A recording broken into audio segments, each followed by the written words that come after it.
Cak, ayo cak, mlaku nang tunjungan. Ayo cak.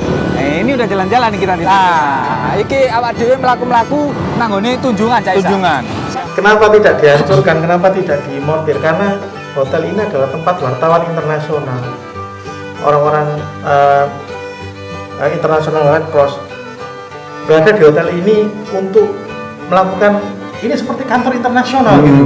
Hotel ini luar biasa. Tapi ngumpul sini semua ya, jadi nggak mungkin dihancurin. Tidak mungkin Inggris menjadikan hotel ini sebagai sasaran. Bukan sebetul. Kalau kita lihat di wilayah tunjungan, habis. Mudah-mudahan juga teman-teman jadi tertarik untuk tur sejarah seperti ini. Jadi anak muda nggak usah gengsi lah, sejarah apaan sih ya? Semua kita berawal dari situ.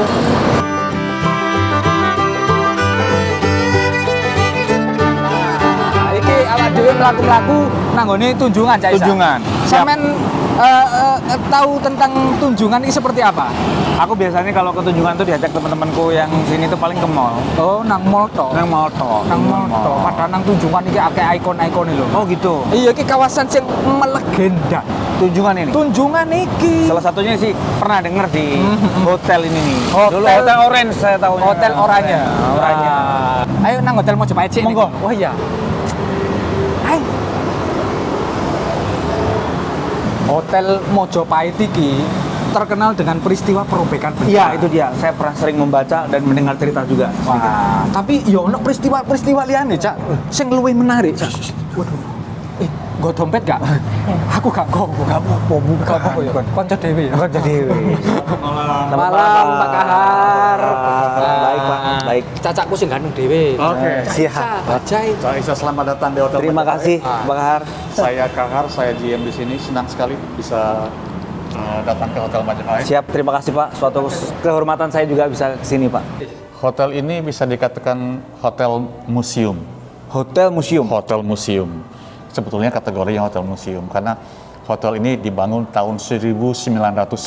Ibu udah lahir belum? Sudah 111 tahun. Sudah 111 tahun. Masa masih muda begini 111 tahun sih. Itu. 111 tahun ya, Pak? Iya. Dan kalau kita lihat foto di belakang ini adalah Hotel Awal. Majapahit di masa awalnya. Seperti ini, Pak ya? Seperti ini. Jadi dia belum ada bangunan ini. Ini, lobby.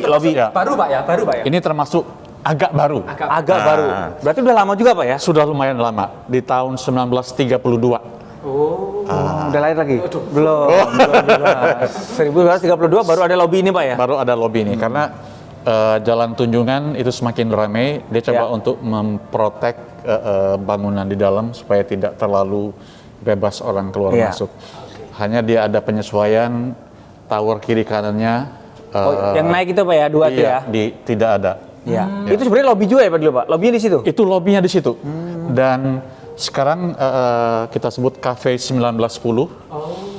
Di situ pun banyak sekali barang-barang yang masih asli. Masih asli di situ, Pak? Dari tahun 1910. Dari dibangunnya itu? Dari bangunnya ini. Kita lihat ini dulu. Iki. Ini. Sopo sing bangun iki? Nah. Iya. Kira-kira kuline mau ndi, Cak? Iya. Mungkin ini arek ini. Ini adalah yang foundernya hotel ini. Foundernya? Jadi dibangun 1910 oleh keluarga Sarkis ya. Ada 4 orang ini. Dan seperti saya bilang tadi, hotel ini adalah dimasukkan ke dalam cagar budaya nasional kelas A. Kelas A? Kelas A. Gawat. Itu. Siap, Pak. Pak, kalau saya itu kan ya taunya terkenal hotel ini dengan peristiwa. Ya, Peristiwa pencopetan bendera itu, Iya. Pak. Ya, itu bahkan di buku juga ada gitu. betul. Kembali hotel ini tahun 1910 namanya Oranye Hotel. Ya. Kemudian tahun 44 Jepang itu masuk Ya. ke Indonesia. Ini dirampas dan menjadi markasnya mereka. Ganti nama? Hotelnya ganti nama dengan Hotel Yamato. Yamato. Dari Orange ke jadi Dari Yamato. Oranye ke Hotel Yamato. Kemudian tahun 45 kita merdeka. Ya. Hotel ini diambil alih jadi namanya Hotel Merdeka. Hotel Merdeka. Nah. Karena Merdeka itu ya. Karena mereka. Kemudian, di tahun itu tanggal 19 September 45 terjadinya penyobekan bendera yang di sudut atas itu. Iya. Nanti kita lihat nanti. Ya, siap. Itu yang ojo meneh. itu. Iya, siap. Siap. Saya akan lihatkan foto peristiwa penyobekan bendera itu. Kemudian kalau kita lihat di ornamen-ornamen ini masih asli ya, Mas? Masih yang di atas ini ya? Iya. Kacanya juga tuh, yang Kaca-kaca itu juga. iya. Gitu. Dan iya sangat unik sih hotelnya. Sekaligus buat belajar sejarah ya, Pak. Betul, Wisata juga bisa. Betul. Nah, ini nih foto yang Ikonik itu ya, perobekan Pak? bendera itu di 19 September 45. Ini waktu itu nama hotelnya Yamato ya, Pak ya? Yamato. Yamato ya? Iya. Gitu. Dan itu nggak tahu Manjat ya? spontan ini manjat ini kayak orang manjat pinang kali ya. Iya. Langsung ke atas. Kemarahan itu untuk menyobek Berarti bendera. asli nggak ada tangganya ya, Pak ya? Kan Nggak beberapa ada. foto udah ada yang pakai tangga. Iya, pakai tangga itu cuman simulasi. Iya. Ya, mungkin hanya sehingga muncul foto begini, teatrikal Iya. betul. Sebenarnya nggak ada ya? Nggak ada. Siap. Gitu. Ini sebetulnya ini nih yang perlu ditunjukin ini. Nih, Ini yang asli. Boso Londo ini. Boso Londo. Itu tuh 1 Juni 1910. Sugeng. Ugeng. Susah bahasanya. Eugene Lucas Sarkis. Mas, ini siapa Mas? Loh, iki lak sing nyuwek genderone Londo. Kok iso ya ngono? Berarti sing gowo ondo lah. Oh ya, enggak pemerhati sejarah tadi juga nih teman kita. Iki ana cak jagi pisan rek. Pas awak dhewe room tour nang Hotel Mojopahit mlaku nang Tunjungan ambek Cak Isa, ambek JMI Mojopahit, Pak KH. Ini dulu yang menjadi lobbynya hotel pertama. Yang tadi ditutup itu Pak, Iya, sebelum ditutup ya. betul. Dan posisinya seperti ini. Ini foto lobby pertama. Jadi masih Sama persis dong Pak? Masih sama. Iya. Masih sama. Itu. Dan kalau kita lihat ini masih ada logo OH, Oranye Hotel. Oranye Hotel, oh iya. Itu berarti ini udah tua ini. Udah tua dari Antik awal. ini. 100 berapa tahun? Itu 111 tahun. Masya Allah. Cik kuat rek. Goyang aja tidak. OH. OH. Oranye Hotel. Ya. OH. Ini ya apa caranya Pak ini Hotel Mojopahit untuk merawat? Ini gimana ini Pak? Itu iya, kebetulan owner kita memang punya komitmen untuk melestarikan Hotel Majapahit seisi-isinya. Dan tidak banyak yang berubah, hanya kita Maintenance. ya. Kalau dulu mungkin lampunya lebih agak remang-remang, redup. Ya, ini lebih terang dikit. Lebih gitu. terang karena londo-londo itu agak sedikit sedang yang datang. Jadi kita bicara banyak domestik, orang kita yang lebih suka Agak terang. agak terang. Up, ya. Itu. Kemudian, oke. Saya tunjukin lagi agak lucu ya. Kalau kita lihat polanya sama ya. Ya. Tapi ada satu yang kok salah gitu, keliru ini. Oh iya. Apakah sengaja di Bali? Ini yang kita belum tahu. Saya coba cari alasannya, apakah ini salah atau disengaja. Ojo-ojo tukangnya guru ngopi. Iya. Yang masang ngantuk terbalik. Pasti mandornya marah-marah. Jadi ini lobby hotel Betul. yang waktu itu Asli. Yang Asli. bangun tadi di awal sebelum di depan dibangun tadi ini Betul, langsung. betul. Yang kayak ada lapangan tadi langsung Ya. ini.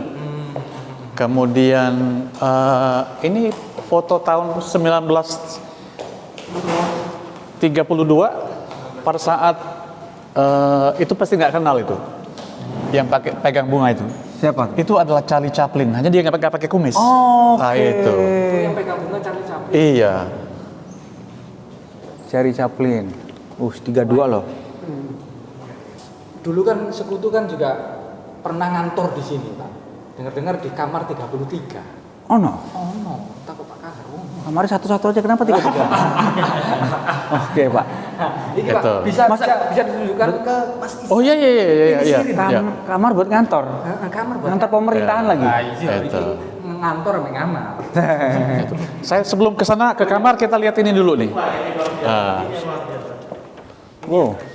Ini dulu Lobby, apa bukan lobby? Apa ini ballroom? restoran. Oh restoran. Ini dulu restoran. Dan ini masih asli semuanya. Ya. Dan akustiknya sangat bagus. Kalau kan biasa kan orang dulu londo-londo itu kumpul dansa-dansi di sini, nyanyi-nyanyi, memang udah seperti ini. Suaranya jalan tidak kedengaran dari sini. Oh gitu. Ya.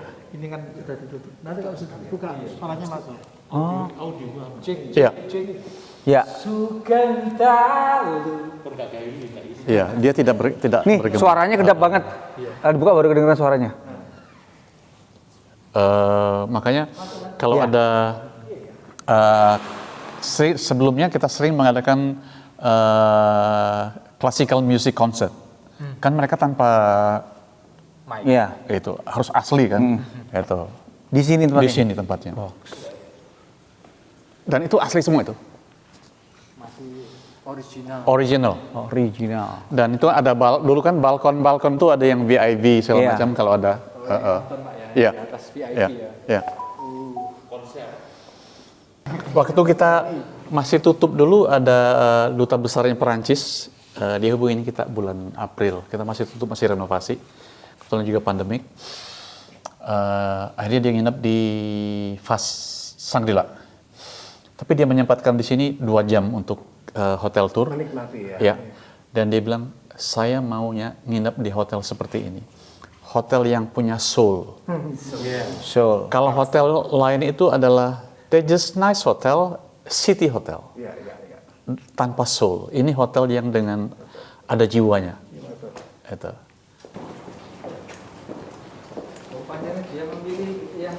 paling paling ujung ya. Ini kelihatannya waktu dari depan kelihatannya kecil, tapi masuk ke dalam. Panjang. Ya. Berapa kilo nih tadi? Luasnya hampir 2 hektar. 2 hektar. Ya. Suasananya enak, tenang. Ya. Dan sering ada event, outdoor event ataupun wedding di sini. Yang itu presiden. 33 dan ini ya, Merdeka. Ya Pak Caisa. Ini masuk kamar ini rumah gede banget gini.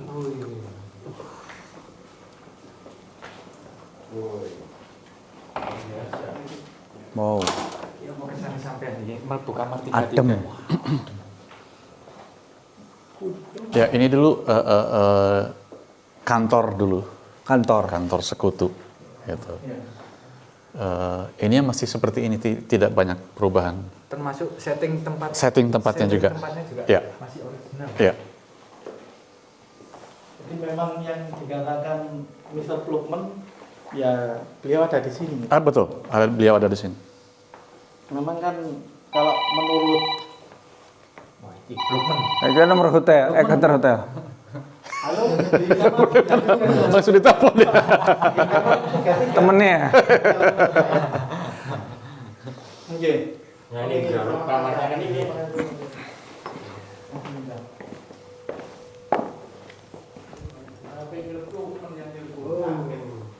Memang dibuat klasik. Iya. Yang kita lakukan itu ini belum kita renovasi. Yang kita lakukan paling perubahan ini kita rubah, kita perbarui, kita refresh Dindingnya. wallpapernya. Kemudian yang baru itu ini kita ganti dengan parquet floor. Jadi hanya kita kasih sedikit karpetnya. Tapi sebelumnya tackle kayak di Lantai tuh? Tackle Iya, juga iya. Itu. Ini favoritnya Bu Silvi sekeluarga. Oh iya. Ya. Tapi Mas Haki, Ya. kamar mandinya. Ya apa ini? Kamar mandinya. Dari awal begini kamar mandi, yuk? Tidak, itu ada perubahan. Oh, ada perubahan. Pada saat Mandarin itu kita ada adjustment, ada perubahan. Perwakilan nikah dari Jakarta itu kan mendarat di Surabaya dengan cara terjun payung dari lapangan terbang Darmo tanggal 18 September. Lalu orang-orang interniran yang sudah dibebaskan termasuk Mr. Blokman itu kan bertemu dengan mereka terus menjadikan Hotel Yamato ini atau Hotel Yamato terutama di Kampari ini untuk jadi kantor nikah Kota Surabaya. dan Mr. Plukman ditunjuk sebagai wali kotanya nanti kalau sudah ada peralihan. Namun yang terjadi, mereka ingin sebenarnya menandai hotel Yamato ini sebagai kantor mereka dengan mengibarkan bendera Belanda. Betul. Tapi sebenarnya kehadiran mereka di sini itu sudah diendus oleh mata-mata dari Republik. Ini diceritakan di bukunya Bung Tomo. Jadi mata-mata Republik itu mereka menyamar menjadi pelayan hotel, Pak. Para mahasiswa itu, terutama mahasiswa dari kedokteran, para mahasiswa yang tergabung dalam gerakan bawah tanah Republik itu, mereka menyamar menjadi pelayan hotel. Mereka nguping, dan ini benar-benar diceritakan di bukunya Bung Tomo. Mereka nguping apa yang terjadi di kamar 33 ini. Kenapa dulu sekutu benar-benar memilih yang paling ujung, lokasi paling ujung? Katanya iya, benek ono apa-apa langsung melayu nih cepet, ono pintu rahasia, pintu lawang duri sing tembus nang ngene Kampung Genteng. Iya tak, Pak? Jadi saya belum tahu ada cerita itu karena secara detail, karena memang banyak yang penasaran. Bahkan tidak hanya pintu, tapi bicara lorong bawah tanah. Gitu. Jadi berkembang ceritanya. Mungkin jadi standar pada saat itu era-era menjelang Perang Dunia Kedua, terutama Belanda juga melakukan standarisasi bahwa setiap gedung harus dilengkapi dengan bunker. Saya kira hotel ini dulu juga ada bunker untuk perlindungan. Hanya saja mungkin saat ini sudah ditimbun atau sudah tidak ada. Nah, namun menurut pendapat saya pribadi, kenapa orang-orang nikah golongan dari Mr. Plukman memilih di bagian belakang ini, agar apabila terjadi serangan dari arah depan, mereka cepat keluarnya ke kampung sebelah, Kampung Genteng, sehingga perlu waktu untuk masuk ke dalam dan mereka cukup waktu juga untuk menyelamatkan diri. Itu yang unik lagi diceritakan di bukunya Mas Adi Setiawan yang judulnya Kronik Pertempuran Surabaya. Pada saat serangan tanggal 18 September itu, sebenarnya di dalam hotel ini sudah ada beberapa tentara Inggris. Mereka sebenarnya sudah siap dengan senjatanya kalau para perusuh itu masuk ke dalam hotel. Tapi yang terjadi, mereka hanya di lobi yang berantakan, yang terjadi perkelahian antara para pemuda dengan orang-orang nikah. Kalau sampai para pemuda itu masuk ke dalam hotel dan menyerang, kami sudah siap dengan senjata yang akan kami tembakkan kepada para penyerang. Itu tentara Inggris yang ada di dalam Hotel. Tapi itu tidak terjadi. itu lawangnya bisa dideteksi sebelah ini. Nah ini Ini. apakah ini? ya betul. Ini yang ada pintu samping suite semacam ini hanya kamar ini. Kamar 33 ini. Ya. Jadi memang sepertinya ini sudah dipersiapkan secara strategis. Memilih ya, saat itu mereka sudah memilih. Mereka memahami, karena sebelumnya hotel ini kan milik mereka waktu bernama Hotel Oranye, dan mereka memahami betul struktur, memahami betul alur dari hotel ini, sehingga kamar 33 ini dipilih oleh mereka. Kita berkantor jadi 33, kalau ada apa-apa larinya cepat. Seperti itu. Yang unik kalau kita melihat bahwa pada saat pertemuan 10 November selama 21 hari, kota Surabaya itu kan hampir 3/4-nya hancur, kecuali hotel ini. Betul. Kenapa tidak dihancurkan? Kenapa tidak dimortir? Karena hotel ini adalah tempat wartawan internasional, orang-orang internasional Red Cross berada di hotel ini untuk melakukan ini seperti kantor internasional gitu. Hotel ini luar biasa. Jadi ngumpul sini semua ya, jadi nggak mungkin dihancurin. Tidak mungkin Inggris menjadikan hotel ini sebagai sasaran. Bahkan sebetul. Iya. Kalau kita lihat di wilayah Tunjungan, habis. Memang beralasan sih. Iya. Hotel ini utuh sempurna, tanpa ada bekas tembakan sama sekali.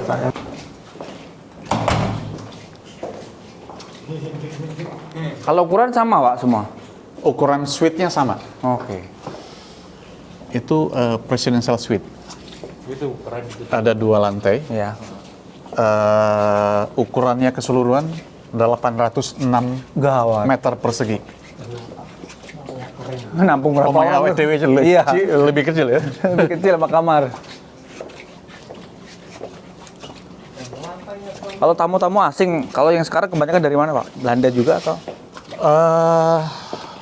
Mixnya, memang lebih banyak Eropa sih. Ya. Tapi orang-orang Australia pun Menyukai gini juga gini. iya, karena tadi hotel semacam ini udah bisa dikatakan tidak ada yang sama, apalagi Iya. bicara di Surabaya sih.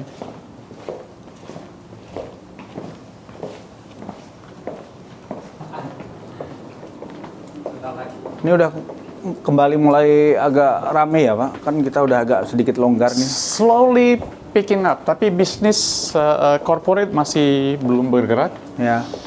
Banyak staycation, sama sebelum-sebelumnya event-event pemerintah sih.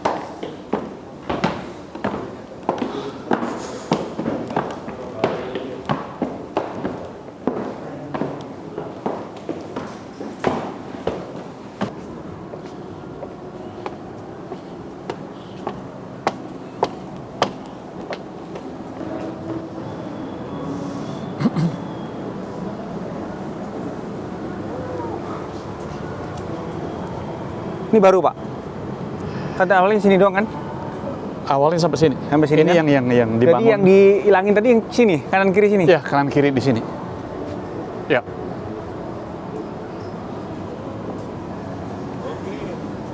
Dan itu bendera yang Benderanya. disobek. Dan ukuran benderanya persis sama dengan bendera yang disobek dulu. Sekarang nih, ukurannya hanya sekarang. Kalau kita lihat ukuran merah putih yang ini, Ya. ini ukuran Indonesia, itu ukuran bendera sana. merah putih biru, tapi birunya yang dibuang. Oh, Oke. masih original itu. Masih size-nya original. Size-nya original. Jadi bendera Belanda yang Ya. Iya, ukurannya segitu. Dia mungkin agak lebih panjang gitu ya. bisa kita ke sana, Pak. Kalau naik, Oh iya. Iya, enggak, Pak. Dia aja, Pak. Saya lihat dari sini. Jadi ini teman-teman, ini lobby awalnya ini. Yang tadi diceritain di awal sama Bapak, yang kanan kirinya diambil. Nah, ini jembatannya baru juga berarti nih.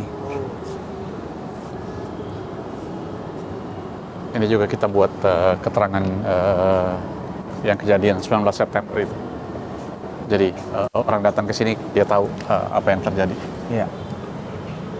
Tolong diartikan. Nah, tolong catat ini diartikan. Enggak. Kalau saya ngerti kan saya ajak ke sana. Oh, Bahasa Oh boleh Pak. Sebenarnya banyak sekali Pak plakat yang seperti ini sudah hilang. Oh ya. Hampir 80% hilang plakat yang seperti ini. Yang model seperti ini. Karena ini kan dari Korem Baskara Jaya. Ini pun dari tahun 70, 10 November 70. Yang punya alun-alun Contong aja sudah hilang. Terus yang punya di Tunjungan sudah hilang. Banyak yang hilang. Banyak, hampir 80% hilang. Yang plakat seperti ini. Surabaya ini sudah merdeka, Indonesia sudah merdeka dan Surabaya adalah bagian dari pemerintahan Republik Indonesia. Yang di tanggal 27 Agustus, kalau tidak salah, Komite Nasional Indonesia Surabaya itu mereka menyatakan bagian dari pemerintahan Republik Indonesia. Adanya bendera merah putih biru, bendera Belanda yang dikibarkan, yang sebenarnya orang-orang Belanda yang ada di sini hanya ingin menandai bahwa ini adalah wilayah dari Kita gitu ya, Belanda. dari Netherlands Indies Civil Administration untuk selanjutnya menjalin hubungan dengan tentara sekutu yang akan mendarat ke Surabaya dan tentara Inggris. Namun hal itu diartikan berbeda dengan orang-orang Surabaya. Iya betul. Iya. Melihat dari loh, Oh, ini bendera ini lagi gitu ya. iya, pagi itu kan orang sudah beraktivitas, orang naik tram pada saat melihat orang naik tram, loh, apa-apa nih gitu. Tramnya sudah berhenti. Ada apa? Bendera Belanda itu di hotel orangnya katanya. Loh, apa-apaan? Apa maunya? Jadi tram itu kan karena depan berhenti, yang di belakang ini Ikut berhenti. semua. Melihat orang turun semua ikut turun. Ada apa? Bendera Belanda. Belanda mau kembali lagi nih, tidak terima gitu. Awalnya mereka kan ingin berbicara baik-baik sebenarnya dengan orang-orang Belandanya saja. Mohon maaf, orang-orang Belanda yang ada di balkon itu mereka mendengar permintaan orang-orang yang di bawah ingin menurunkan bendera. mereka menteriakkan kata-kata yang sesungguhnya itu menyakitkan orang-orang Surabaya.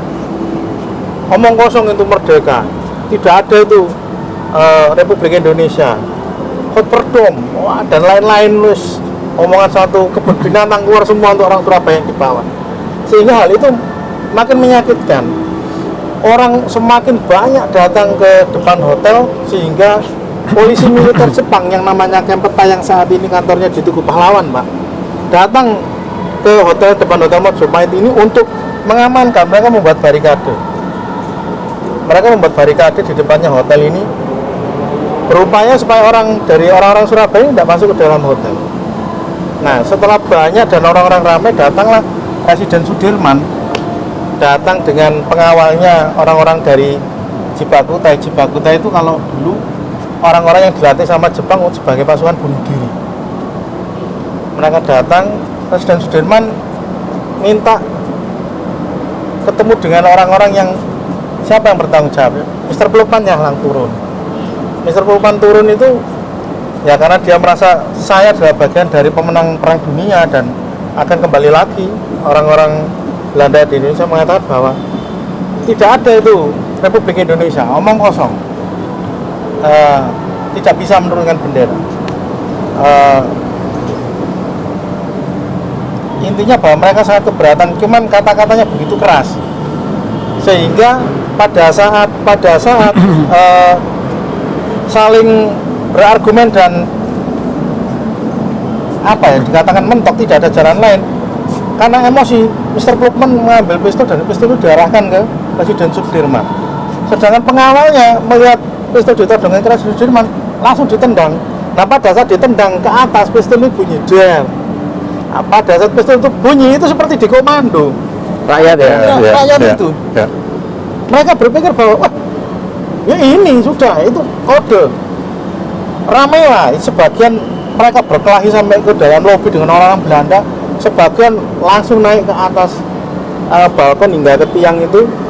Mereka saling memanggul karena peristiwa itu tidak sempat mencari tangga.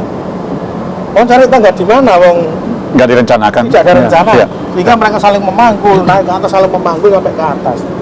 Intinya bayang sampai di atas ada dua orang, namanya Pak Haryono dengan Pak Kusno Wibowo. Pak Haryono sebenarnya sudah sampai di bawah tiang dan menurunkan bendera.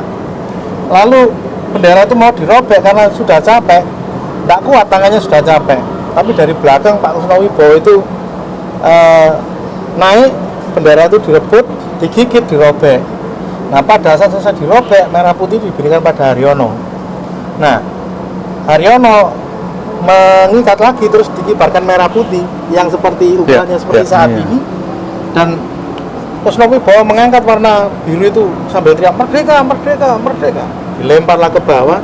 Begitu sampai di jalan, warna biru itu diinjak-injak, diludah-ludah, hingga kalau menurut ceritanya Mas Kuncer ada kesaksian orang kampung di depan hotel ini dulu sampai jatuh ke dalam got warna biru itu, dan memang nggak diperdulikan sama sekali. Nah, setelah selesai menjadi merah putih biru, mereka turun lagi ke bawah, berkumpul. Presiden menyatakan sudah, ini yang kalian mau bahwa bendera merah itu sudah berkibar, sudah selesai, dan kita bubar. Bubar sudah bubar seperti biasa, seperti tidak terjadi apa-apa, ya bubar. Dan tentara Jepang yang ada di depan tadi tidak bisa apa-apa karena mereka melihat massa sebegitu banyak, mereka juga agak takut. Nah, karena kurang lebih ada 500 orang lebih yang di depan sini ini. Nah, tentara Jepang dari Kempeta yang dulu terkenal kejam itu sudah seperti tidak bisa apa-apa, hanya Menyaksikan gitu ya. mendorong gini aja.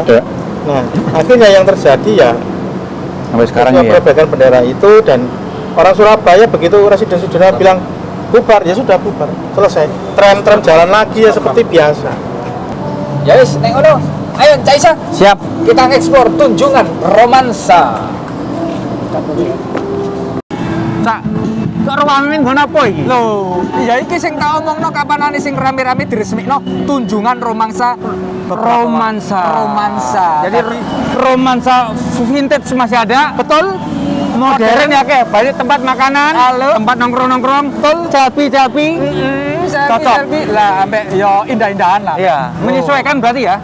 Mengikuti alur atau perkembangan zaman tanpa meninggalkan nilai sejarah. Nah, iki awak dhewe juga nang kawasan Tunjungan ini dikenal dengan kawasan dagang. Kawasan dagang. Iya. Aku mau ketok koncoku. Ono kancamu ta? Nah, iki Konco. delok wonge sejarah wisan. Sejarah. Nah, iki lho, Cak. Cacakku sing ganteng dhewe. Ya. Iki elek iki. Dari caca. Cacak kandung itu kan di atap. Iya sik ta lah. Gantian iki. Lah, ngene lho. Nah, Cak Isa iki mau tak jam mlaku-mlaku nang ngene Tunjungan Romansa. Penasaran ambek bangunan heritage Surabaya. Sampeyan iso jelasno ta? Oh iya, iki tak gawe ya. Heeh. Iki anu iki. Ini tahun 1900-an ini tempat dagangnya orang Rame berarti zaman dulu ya. Pro Belanda orang mana lagi? Iki ana tulisannya lho. Mataliti ya.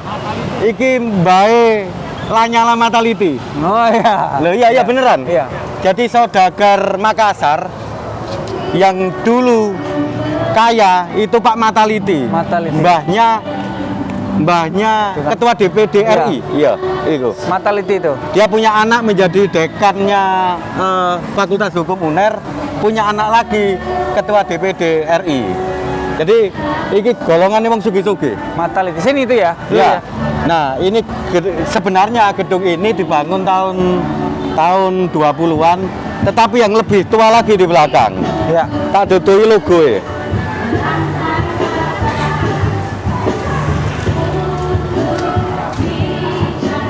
Ini namanya Loji Freemason. Loji Freemason. Jadi rumah peribadatan organisasi rahasia di zaman Hindia Belanda. Ini ada logonya. Oh iya. Itu logo Salaman, kemudian logo Jangkar dan logo Penggaris. Oh iya, Nah, iya. Ini organisasi yang kemudian ketika zamannya Presiden Soekarno dilarang. Oh ini. Di seluruh dunia kemudian dilarang karena ini organisasi terlarang. Nah, orang selalu salah paham terhadap organisasi ini yang selalu disamakan dengan organisasi yang apa segitiga yang mata satu itu. Oh ini. Ini logo Freemason. Nah, ini sebenarnya sekretariat. Ini sebenarnya sekretariat dibangun tahun 1850. 1850 yang kemudian menjadi perkumpulan para intelektual yang saat itu sering disalahpahami sebagai agama baru. Bapaknya Bung Karno itu anggotanya sini. Ini kumpulan orang-orang pinter, perpustakaannya terkenal. Semua raja-raja Jawa di abad-abad 1500 itu anggota Freemason ini. Kalau kita sebenarnya bisa masuk di dalam itu ada altar, kemudian tempat diskusi, tempat peribadatan. Kalau sekarang dipakai apa nih? Kantor BPN. Kantor BPN. Kantor pertanahan. Badan Pertanahan, tapi sayangnya malam ya, jadi nggak bisa masuk. Tapi kita bisa melihat pilar-pilarnya. Ini gaya neoklasik. Eropa ya? Eropa yang dibangun yang ngetren ketika zaman Dendels datang 1910. Ini pilar-pilarnya tidak pernah berubah. Iya. Ornamennya ini sebenarnya kantor BPN, tetapi status tanahnya menjadi sengketa. Kenapa? Saya tidak tahu kenapa kemudian jadi sengketa. Jadi ini kemudian pernah dikelola sama yayasan yang kemudian berkonflik dengan BPN sampai sekarang, kemudian konfliknya nggak pernah selesai. Jadi tanahnya dipisah menjadi dua, yang ini kantor BPN, yang itu punya yayasan. Di belakang-belakang buat tempat parkir. Ya, nyaris tidak pernah dikelola, tidak pernah direstorasi. Ini keren sebenarnya, tapi sayangnya kita malam punya ya? iya, sayangnya malam. Kalau siang kita bisa melihat sampai di belakang situ. Tapi gini, Cak.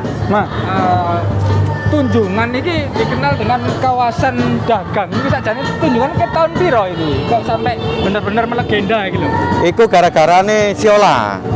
Nah, Siola itu dulu zaman restorasi Meiji ya kan, tahun 1850. sampai 1880 itu ana banyak imigran dari Jepang datang. Kemudian seorang imigran membangun toko di situ namanya Chiyoda, yang saya kita di lampu itu lampu. Nah, akhir abad ke-19 itu baru kemudian ada toko, ada bank, ada asuransi, ada dealer mobil, paling banyak dealer mobil. Nah, Mataliti ini dealer mobil, ini dealer sepeda motor. Jadi kebanyakan di sini mobil sama sepeda motor. Satu-satunya hotel hanya hotel Mojopahit, Hotel Oranye dibangun 1907, diganti wajah depannya tahun 1925. Yang lain-lainnya ini kebanyakan dealer mobil. Mobil beda motor ngono. Nah, tunjungan ini kan akeh ikone Cak. Nah, apa ono Siola, ono Mojopahit, ono kene. Nah, salah sijine ono iku apa jenenge? Seiko iku monumen pers. Oh iya, monumen pers. Banyak berarti sejarahnya sini ya? Iya. Kunjungan ini ya? Apa mlaku nang kono? Soalnya nang kono ono tulisane. Wah. Ayo, mari kita kemon. Ayo.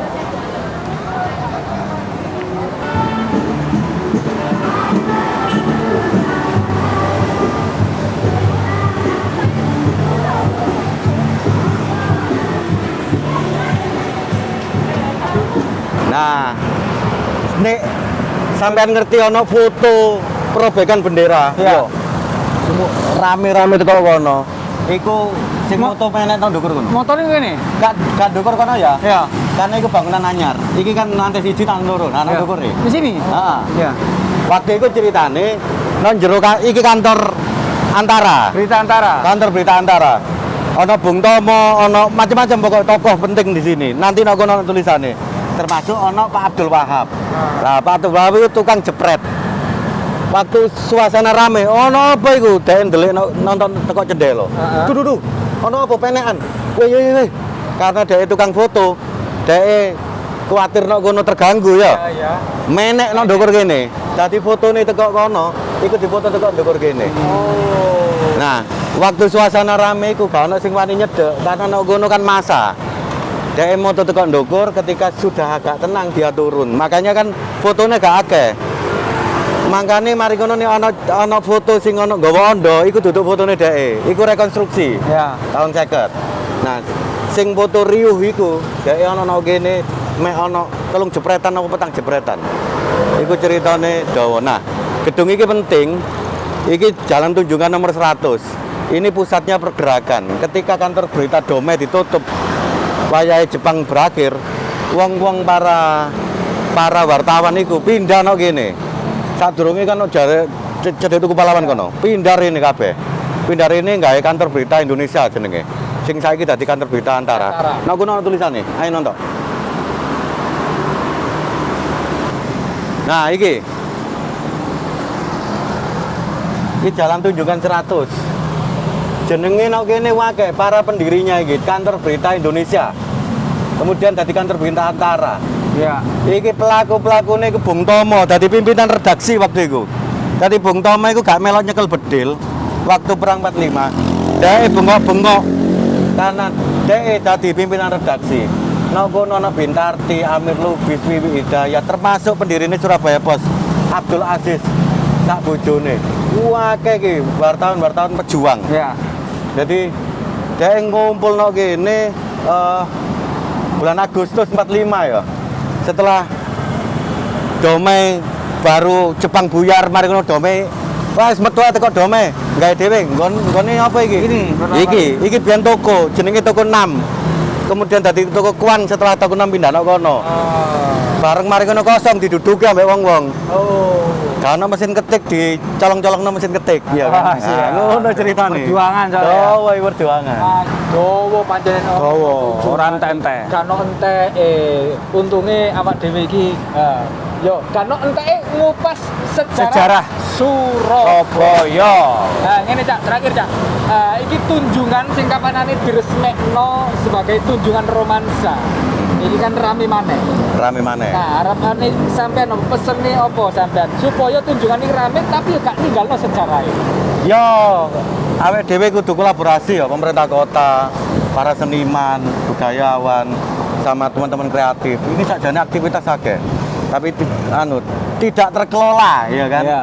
Jadi gawe event bersama, ya kolaborasi bersama, ngono.